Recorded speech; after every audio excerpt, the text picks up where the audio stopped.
Non BT કપાસનું હું વાવેતર કરતો હતો ત્યારે ઈયળોની સમસ્યા બહુ મોટા પાયે હતી. તેમાં દવાનો છંટકાવ 6 થી 7 વખત વધારે કરવો પડતો હતો અને તેનો ખર્ચ મિનિમમ 3500 થી 4000 રૂપિયા સુધીનો થતો હતો. તોય ઈયળોની સમસ્યા દૂર થતી નહોતી. 2006ના વર્ષની અંદર ઓલ્ગા 2 ટેકનોલોજી આવી ત્યારે કપાસનું વાવેતરમાં બહુ મોટો ફાયદો થવા લાગ્યો અને ઈયળોની સમસ્યા એકદમ દૂર થઈ ગઈ, જેથી સમય અને પૈસા બંનેનો પૂરેપૂરો બચાવ થવા લાગ્યો. દવાનો છંટકાવ પણ બંધ થઈ ગયો.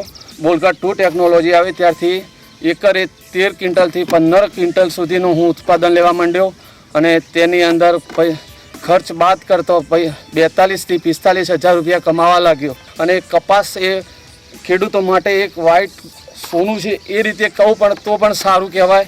અને ખેડૂતો માટે એટલે કે અમારા માટે બહુ જ ભગવાન સ્વરૂપ છે. અને કપાસની અંદર જે અમને તકલીફો હતી એ ઘણી બધી દૂર થઈ ગઈ છે.